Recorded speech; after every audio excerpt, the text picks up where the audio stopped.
working to connect a region of over 600 million bridges between our lands.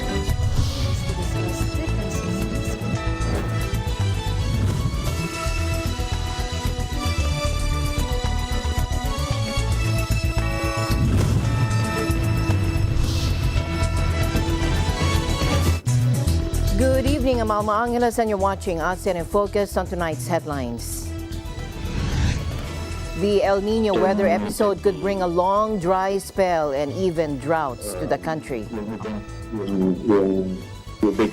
Finance Secretary Benjamin Diokno said President Marcos Jr. supports the proposed merger of state-run banks Land Bank of the Philippines and the Development Bank of the Philippines. He also said the merger will create a bank that's bigger than BDO Unibank in terms of assets. And the possibility of power outages could happen soon unless the Energy Regulatory Commission or ERC withdraws its order denying the request of the National Grid Corporation of the Philippines for monthly extensions on ancillary services agreements.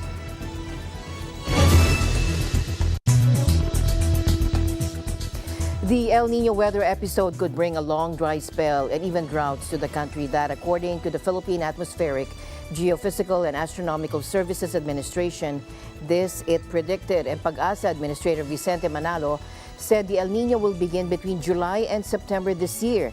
It could also last until the first or second quarter of next year. Take a look.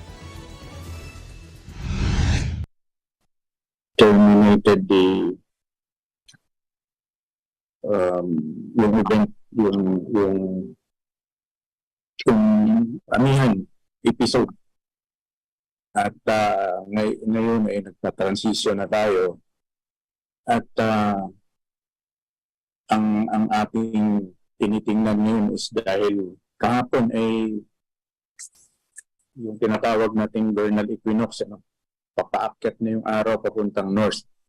So ito ay tag-init na yung susunod natin at during the past, nakikita po natin by July, August, September ang yung probability or chance of having El Nino naman ang susunod na ito ay pagkukulang naman sa ating mga tubig. Pinoproject natin na magiging elevation ng 4 na major dams na ito by the end of April this year. So given na yung elevation natin today, yun pong nasa taas na naka-enclose po sa may parentheses. And then yung forecast basin rainfall po, ito po ay provided po ng CRIMS. And sa Angat, kailangan pa nito ng 306 millimeters of rainfall para ma-reach itong 212. And then ang forecast basin rainfall natin for the month of April ay 67.4 millimeters lang. So ang pinoproject natin na water level ng Angat by the end of April ay bababa ng 191.56 meters. Now, Pag-asa has been continuously monitoring the El Nino Southern Oscillation or ENSO conditions in the tropical Pacific. The final La Nina advisory was issued last March 10 with ENSO neutral conditions now present. However, based on recent conditions and model forecasts, El Nino will likely develop in July to August to September 2023 season and may persist until 2024. With this development, the Pag-asa ENSO alert and warning system is now raised to El Nino watch. El Nino, or the warm phase of ENSO, is characterized by unusually warmer than average sea surface temperatures in the central and eastern equatorial Pacific. When conditions are favorable for the development of El Nino within the next 6 months, and the probability is 55% or more, an El Nino watch is issued. El Nino increases the likelihood of below normal rainfall conditions, which could bring negative impacts such as dry spells and droughts in some areas of the country. However, over the western part of the country, above normal rainfall conditions during the southwest monsoon season or habagat may also be expected.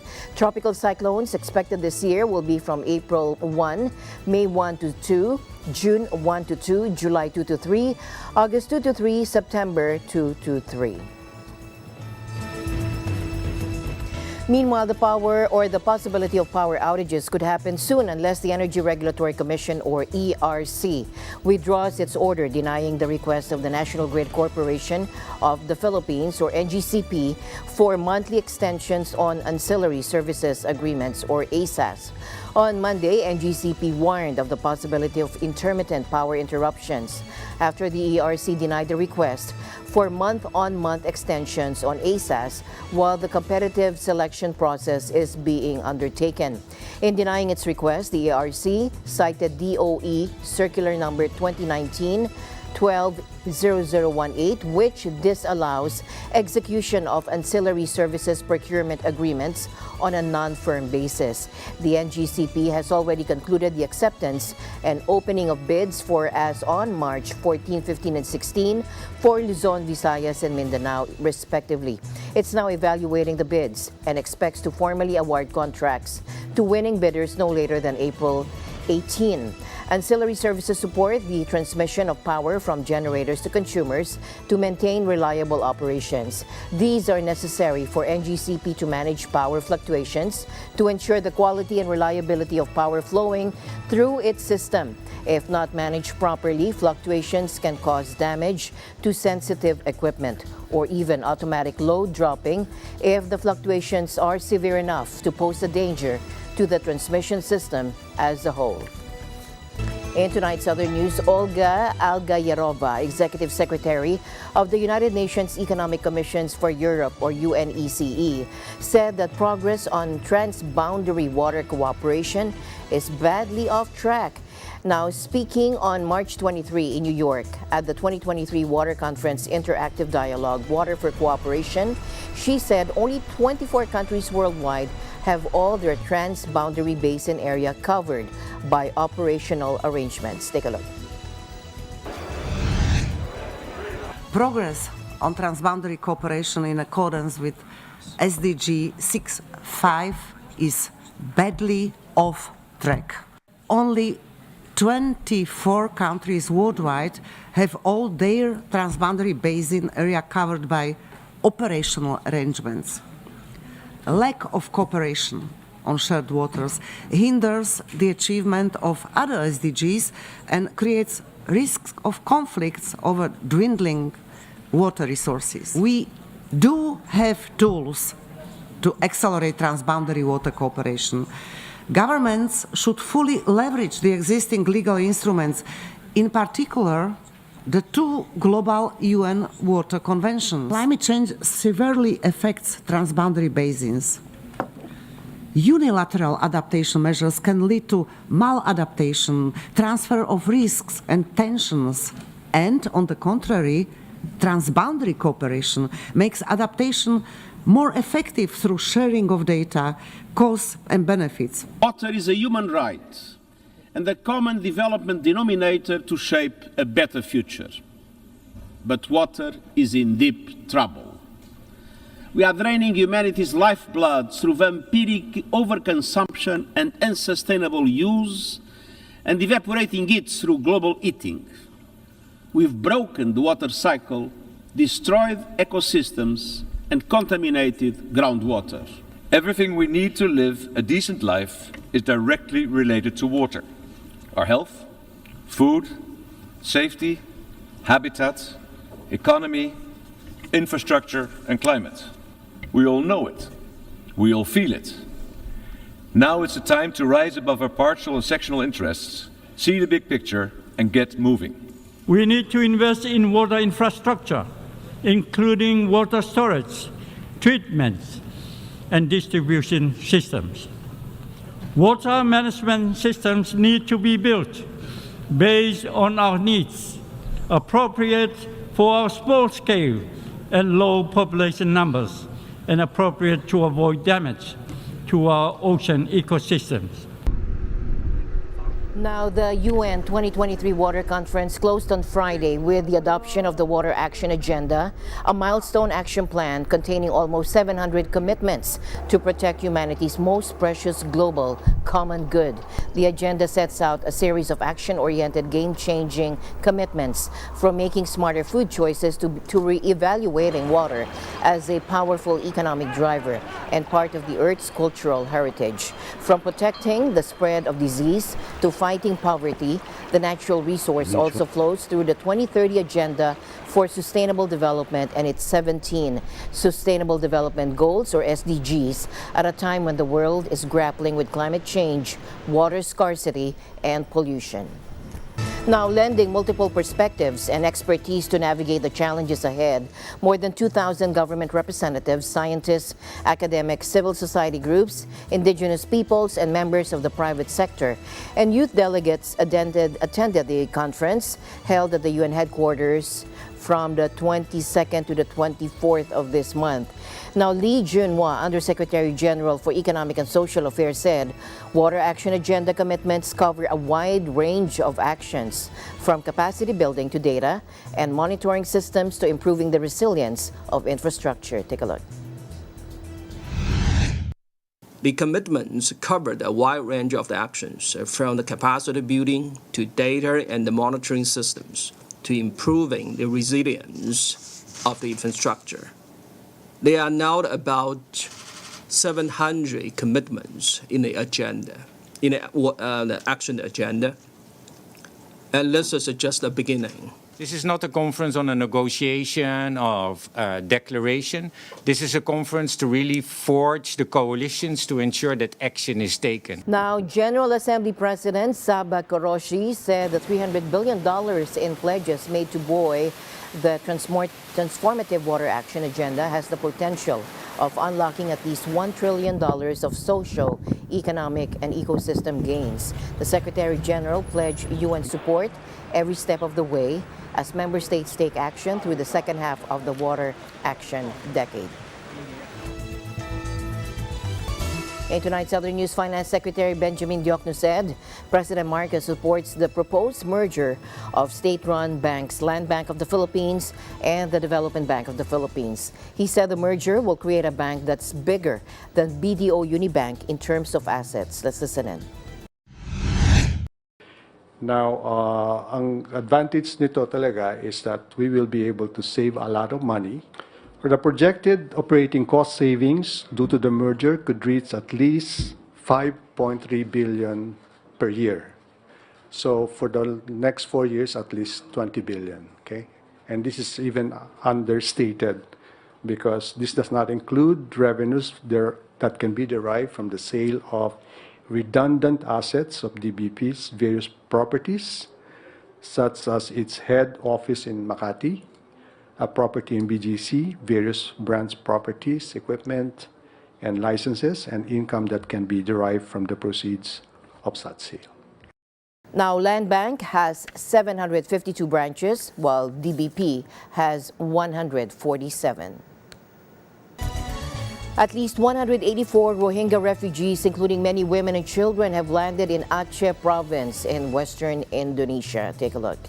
Thousands of the mostly Muslim Rohingya, heavily persecuted in Myanmar, risk their lives each year on long and expensive sea journeys, often in poor quality boats, in an attempt to reach Malaysia or Indonesia. Locals in the East Aceh town of Perulac alerted police that Monday morning after discovering the group that officials said included 94 men, 70 women, and 20 children. Terutama pagi ini karena mengingat Rohingya ini orang banyak yang kelaparan, jadi kita bantu buat makanan pagi hari ini. Habis itu a UN Refugee Agency spokesperson said it was still gathering information on the new arrivals. According to one of the passengers, they were dropped offshore and told to swim to land by the boat's captain. Local officials are in talks with the UNHCR and the International Organization for Migration about shelter for the refugees. More than 2,000 Rohingya are believed to have attempted the risky journey to Southeast Asian countries in 2022, according to the UNHCR. A heavily armed former student killed 3 young children and 3 staff in what appeared to be a carefully planned attack at a private elementary school in Nashville before being shot dead by police. From my initial findings is that at one point she was a student at that school, but unsure what year, all of that. But that's what I've been told so far. Now, Chief of Police John Drake named the suspect as Audrey Hale, 28 years old, who the officer later said identified as a transgender. Hale left behind a manifesto. She had maps of the school detailing surveillance and entry-exit points and was prepared for a confrontation with law enforcement, according to the police telling reporters following the latest outburst of gun violence in the U.S. No, we have a manifesto. We have some writings that we're going over that pertain to this day, the actual incident. We have a map drawn out of how this was all going to take place. There's right now a theory of that we may be able to talk about later, but it's not confirmed. In an interview with NBC News, he also said the suspect was likely plotting a broader attack, as the manifesto indicates that there was going to be shootings at multiple locations, and the school was one of them. Now, Drake said investigators were working on a possible motive, but said it was not confirmed. Asked whether Hale's or Hale's gender identity may have been a factor, Drake said there is some theory to that. We can give you that at a later time. There is some theory to that. We're investigating all the leads, and once we know exactly, we'll let you know. He also told NBC that investigators had learned Hale might have had some resentment to having to go to that school. Police identified the 6 victims. Take a listen. They did have protocol, to my understanding. We had, unfortunately, 3 kids that were tragically hurt. It could have been far, far worse. The Covenant School is a private Presbyterian institution with just over 200 students in preschool to roughly age 12. The school was founded by and housed in the Covenant Presbyterian Church, part of a theologically conservative denomination, according to the New York Times. The Times also said one of the children who died in the shooting was Haley Scruggs, the daughter of the church's pastor, Chad Scruggs. School shootings are alarmingly common in the U.S., where the proliferation of firearms has soared in recent years. President Joe Biden described this latest shooting as sick. It's sick. You know, we're still gathering the facts of what happened and why. And we do know that as of now, there are a number of people who did not make it, including children. It's heartbreaking. A family's worst nightmare. And I want to commend the police who responded incredibly swiftly, within minutes, and the danger. We're monitoring the situation really closely, Ben, as you know, and we have to do more to stop gun violence. It's ripping our communities apart, ripping the soul of this nation, ripping at the very soul of the nation. And we have to do more to protect our schools so they aren't turned into prisons. You know, the shooter in this situation reportedly had 2 assault weapons and a pistol, 2 AK-47. So I call on Congress again to pass my assault weapons ban. It's about time that we begin to make some more progress. There have been 129 mass shootings defined as incidents in which 4 or more people were shot or killed so far this year, according to data from the Gun Violence Archive. Biden's calls for Congress to reinstate the national ban on assault rifles, which existed from 1994 to 2004, has run up against opposition from Republicans, who are staunch defenders of the constitutional right to bear arms and have had a narrow majority in the House of Representatives since January. In other news beyond the region, North Korean leader Kim Jong-un called for his country to expand production of weapons-grade nuclear materials and build more powerful weapons, according to state media. Kim's latest threat, a doubling down on an earlier promise to exponentially ramp up nuke production, came as a U.S. Navy carrier strike group arrived in South Korea on Tuesday. Again, we don't seek conflict with the DPRK. We seek peace and security. We're not going to be coerced. We're not going to be bullied, and we're not going anywhere. Like I said, we are prepared for any contingency, and we train at all levels in all domains, from space to the undersea, with our allies. Port, and then we will go back out to do a trilateral exercise with the Republic of Korea and the JMSDF. So it's very important that we integrate and are interoperable with all our allies in the Western Pacific. Kim was briefed by officials from the country's Nuclear Weapons Institute, according to the official Korean Central News Agency, and said North Korea should prepare to use the weapons anytime and anywhere. He called on officials to expand the production of weapons-grade nuclear materials needed for an exponential increase in the country's arsenal. Kim also put spurs for continuing to produce powerful nuclear weapons that he said would strike fear into the country's enemies.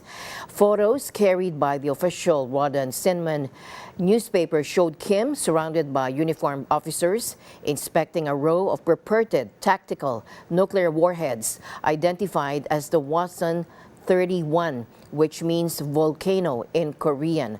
The compact green warheads can be mounted onto different types of missiles, according to diagrams seen on the wall in the background. North Korea last year declared itself an irreversible nuclear power, and Kim recently called for an exponential increase in weapons production, including tactical nukes. And finally in our news, as the thunder roared outside and the lights inside Chuck's Dairy bar began to blink, owner Tracy Harden realized the tornado conditions forecasted for her small Mississippi town Friday night were far more severe than she realized. Take a look. Now, the tornado cut a trail of havoc more than 100 miles long across the southern U.S. state, leaving 25 people dead and devastating damage in its wake. As evening approached, it had been a little windy and rainy. Harden recounted surveying the land where her business used to sit. Well, this cooler right here, it saved our life, 9 people's. It was scary. And a man with a broke arm came and rescued us at the cooler. Thank you. I had just fixed him the hamburger steak and served it to him with love. And he came. So he was shoving us in the cooler, and I was calling everybody's name to make sure we had everyone. As they were coming, I'm just, say you're here, say you're here. So we all got in the cooler, and he stepped in, and he lost control of the door. The wind took the door, and somehow he was able to get it back. And when he pulled it to, he looked up, and just before it closed, he said, "I see the sky." So we're in the cooler, and we're being tossed, and we really couldn't go anywhere but into each other and into the wire racks. And the building is moving, the cooler is moving, and we're screaming and crying and praying, and then all of a sudden it just stops. And we stepped out to our vehicles. They were right here, and we saw that they were just totaled, and we saw the building was gone, and we were standing in the office, but it was really, we were standing outdoors. We had 2 motel buildings here, and we had, there was a trailer park back there with 35 house trailers, and everything was flat.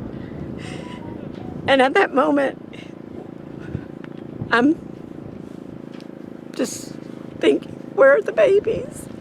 And where are the parents? And since that moment, up until now, we've been looking for people and trying to account for everyone and trying to hold it together. For Harden, it's still too soon to think about insurance or plans for rebuilding right now. That is the least of their worries. She said they're more focused on the human impact of this disaster. And as my usual habit, I'd like to end the day on a positive note. Let's encourage and build each other up so that no one is left behind.